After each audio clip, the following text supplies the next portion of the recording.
সবাই কেমন আছেন? আপনারা সবাই জানেন আমি আমার এই চ্যানেলে ফরেক্স রিলেটেড আলোচনা করি, অ্যানালাইসিস করি, বিভিন্ন বিষয় নিয়ে সব সময় টিপস দেই। আজকে অ্যানালাইসিস করব জিবিপি এনজেডডি। জিবিপি এনজেডডি একটি ক্রস কারেন্সি পেয়ার, কিন্তু বেশ ভালো মুভমেন্ট করে, প্রচুর ফ্লাকচুয়েশন হয়, প্রচুর ভলাটিলিটি থাকে। সেই জন্য অনেকেই এই জিবিপি এনজেডডি পেয়ারটিতে ট্রেড করে থাকেন। আসুন দেখি এই মুহূর্তে H4 টাইম ফ্রেমে ট্রেডিং ভিউ চার্টে মার্কেটে কি ধরনের মোমেন্টাম চলছে।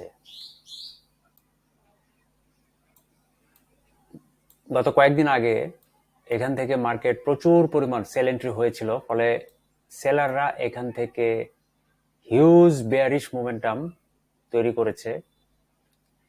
তারপর ট্রেডাররা এখান থেকে কিছু বাই এন্ট্রি করাতে কিছু পুলব্যাক বা রিট্রেস তৈরি হয়েছিল। তারপর আবার ট্রেডাররা এখান থেকে প্রচুর পরিমাণ সেল এন্ট্রি করেছিল, ফলে নতুন আরো একটি হিউজ বেয়ারিশ মোমেন্টাম তৈরি হয়েছিল। তারপর থেকে এখানে ট্রেডাররা শুধু বাই এন্ট্রি করছে, ফলে নতুন করে বুলিশ মোমেন্টাম হচ্ছে। ট্রেডাররা এখান থেকে আবার কিছু সেল এন্ট্রি করেছিল, কিন্তু এখানে নতুন করে আর বেয়ারিশ মোমেন্টাম বা লোয়ার লো তৈরি করতে পারে নাই। ফলে প্রাইস যখন এখানে চলে এসেছিল, তখনই গত শুক্রবার ট্রেডাররা এখান থেকে বাই এন্ট্রি শুরু করেছিল।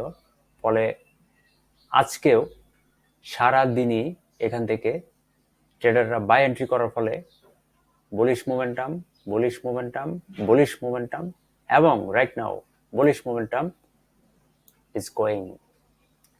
তো এখানে অনেকেই এই বুলিশ মোমেন্টামগুলো দেখে ভাববে যে দাম বেড়ে যাচ্ছে, প্রাইস বেড়ে যাচ্ছে, তাড়াতাড়ি আমরা এখানে বাই এন্ট্রি করি।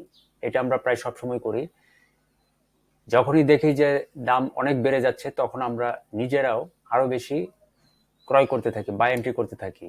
কারণ হলো যে আমাদের সাইকোলজিক্যাল বা সেন্টিমেন্ট কাজ করে যে মার্কেট প্রাইস বাড়ছেই, আরো বাড়তে পারে, আরো বাড়তে পারে, তাই তাড়াতাড়ি এখন বাই এন্ট্রি করে রাখি, আরো বাড়বে।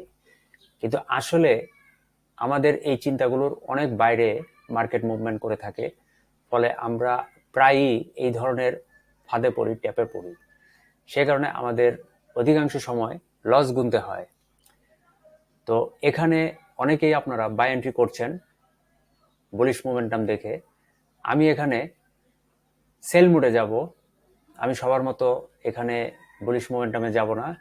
সবাই যা করবে তার বিপরীতে যেতে হবে, কারণ 95% ট্রেডার এখানে বুল এন্ট্রি করেন আর লস করতে করতে মার্কেট থেকে বের হয়ে যান। মাত্র 5% ট্রেডার এখানে সঠিক এন্ট্রি করেন, ফলে তাদের ট্রেডে প্রফিট হয়। তো এই 5% ট্রেডার হচ্ছে 95% ট্রেডারদের বিপরীতে এন্ট্রি করেন, বিপরীতে ট্রেড করেন। তো এখানে এই যে bullish momentum, bullish momentum, bullish momentum, bullish momentum, অর্থাৎ 4টা বুলিশ মোমেন্টাম দেখে 95% বা অনেক ট্রেডারই মনে করবে যে দাম বেড়ে যাচ্ছে, তাড়াতাড়ি কিনে রাখি, বাই এন্ট্রি করে রাখি, আরো দাম বাড়বে, আরো দাম বাড়বে। কিন্তু না, এটা থেকে আমাকে বের হয়ে আসতে হবে। আমাকে চিন্তা করতে হবে যে যখনই প্রাইস খুব বেশি দাম বেড়ে যাচ্ছে, তখনই তার কমে যাওয়ার সম্ভাবনাটা বেশি থাকবে। এটা সম্পূর্ণ একটা সাইকোলজিক্যাল ম্যাটার। যখনই কোনো কারেন্সি পেয়ার দাম কমতে কমতে একেবারে কমে যাচ্ছে, তখনই আমরা মনে করি যে এত বেশি কমে গেছে, আরো কমবে, আরো কমবে, তখন আমরা সেখানে সেল এন্ট্রি করি। কিন্তু মার্কেট ঠিক বিপরীতে মুভমেন্ট করে তখন।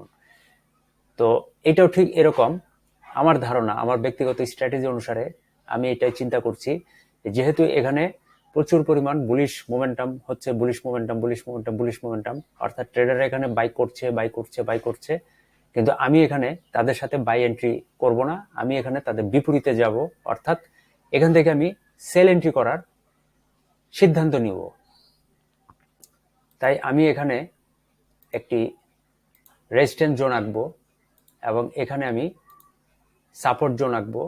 তারপর আমার এখানে টার্গেটটি আমি এখানে সেল টার্গেটটি আমি এখানে সেট করে রাখবো।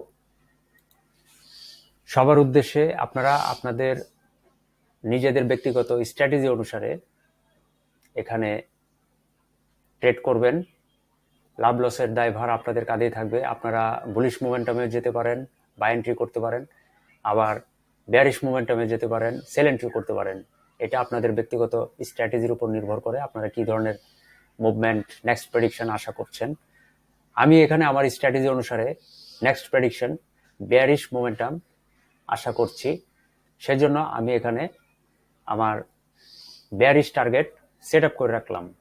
আপনারা বাছাই করুন, দেখুন মার্কেটে পরবর্তী প্রেডিকশন কি ধরনের হয়।